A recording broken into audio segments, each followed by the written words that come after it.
much.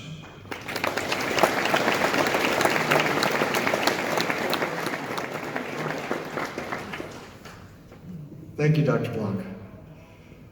Well, our final award is the college's most prestigious, the Lifetime Achievement in Occupational and Environmental Medicine Award. The highest honor in occupational and environmental medicine, this award recognizes a distinguished career in one or more disciplines of occupational medicine, environmental medicine, and/or environmental health. This year's presentation, however, is bittersweet. The honoree, Dr. Gary Greenberg, so richly deserving of this award for his extraordinary contributions to medicine and humanity, left us too soon, passing away last October. We honor him today with this award, but it is all of us who are honored to have known him.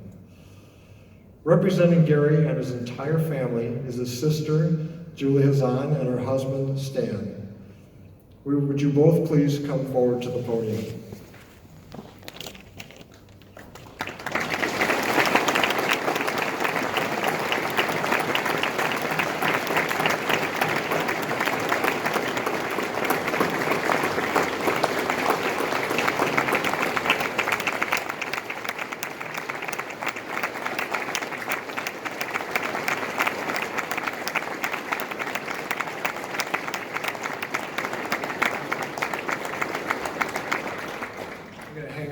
For a second.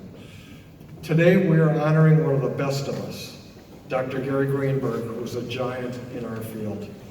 In his more than 30-year career as an occupational medicine specialist, founder of the iconic ACOEM listserv and ACOEM leader, Gary was, to quote his memorial page, a ferocious advocate for health care for all, and especially for the underserved.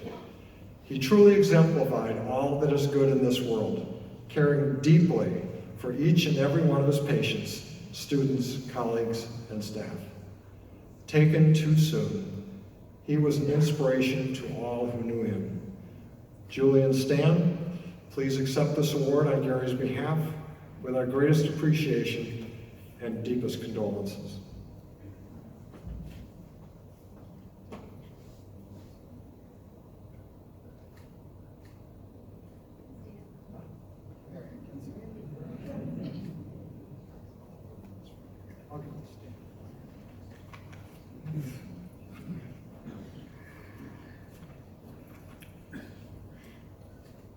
Hello, I'm Julie, Gary's youngest sister. I'm here tonight with Stan, and sadly we're here without Gary. We lost Gary several months ago to a fast and furious battle with leukemia. He had just turned 65. He had just married Erica Rothman 3 months before he died. And as his introduction, and thank you, Dr. Gupta, that was really nice. As most of you, many of you knew Gary, and even people who did not know Gary know that he was the quintessential public health and physician advocate. He lived his entire career committed to providing health care to not just patients, but to the community as a whole. Gary practiced for most of his career at Duke University. While he was at Duke University, he volunteered for many years with the Urban Ministries free clinic called the Open Door Clinic in Raleigh, where he volunteered, and it was established before he got there, but he really built this program up into a really solid based program that drew on the volunteerism of so many of his really prestigious colleagues in the community. And he begged, borrowed, and stole from the various, Duke, University of North Carolina, various other providers of healthcare. He built the program up so that it became really high quality access for low income people who had no other means for insurance. And he built up the pharmacy, he built up the donations by clinics and Duke and UNC for MRIs and CAT scans. People who got care at this clinic got excellent care. over time, he sort of changed the balance of his time dedication to the point where he really drew so much from volunteering there that he ended up leaving Duke and becoming the full-time medical director at this clinic, which he has been doing for the last 10 years. And the number of people whose lives have been touched by his volunteerism at that clinic is really unbelievable. While he was doing that, he became really committed to access to health care for all. He worked very actively on expansion of Medicaid. He worked with Dr. Reverend Barber, who worked on the health care for all in North Carolina. Gary has many, many pictures of himself with placards and every Moral Mondays every week out there protesting. He was invited to the signing of the Affordable Care Act. He just really committed himself to so much for the community. He learned Spanish when he was working at the clinic because so many of the patients really needed to communicate with him in Spanish.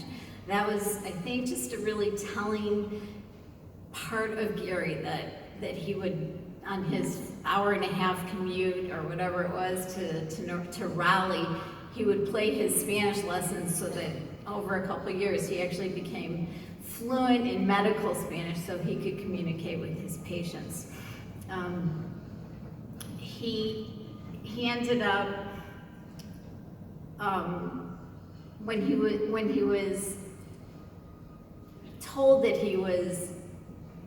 when he was diagnosed in October or July and told that he was dying, I'd say that his listserv, which many of you here know him as sort of the personification of the ACOEM and just the ability for all of you to collaborate with one another, I'd say that was really the most powerful struggle that he dealt with when he was given his really grim diagnosis. How to keep this means for collaboration alive. He struggled with turning it over. He really didn't want to, but I think he recognized the need, at least short term, to turn it over. But it was really hard for him to do. This community of his peers was extremely important to him, and I want you to know that he drew a lot from that. And he, in addition to the fact that he worked on his every day working on this list, he also drew a lot of just important career he was just so committed that he felt like there was a lot of payback that he received from all of you, and I wouldn't want you to give that short shrift. It was really important to him. I thought it's important to mention that the April Fool's jokes, which many of you helped him concoct and knew about, I wouldn't want to gloss over that because it was really important to Gary, that little peppering of humor in with his listserv every year, and the annual April Fool's and the day after where he would do the reveal often caused, groans and chuckles and a few even ruffled feathers on those. So today he receives his Lifetime Achievement Award. I really wish he could be here to know it. I think he did know that he had really created a lifetime of achievements, and he was never one to want or need any kind of recognition, but I don't think he would have at all looked down on it. He would have loved to know that you guys were really behind him and recognizing him. It was very, very important to him. So on behalf of his sons, Sam and Andy, and their young boys, and Erica, his wife, and my sister Jill, and me and our families, just thank you very much for recognizing him and letting him know during his lifetime how very important he really was. Thank you.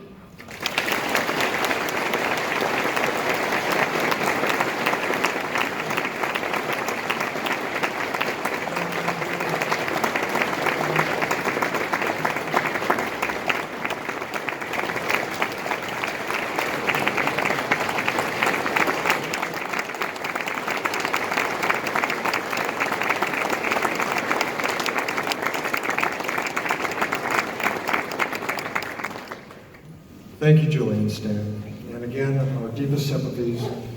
Your brother Gary will never be forgotten. I'd like to call for a moment of silence to remember our friend and colleague, Gary Greenberg.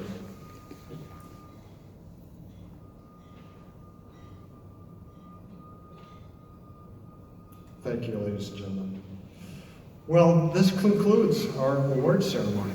Let's hear a round of applause for all of our honored colleagues.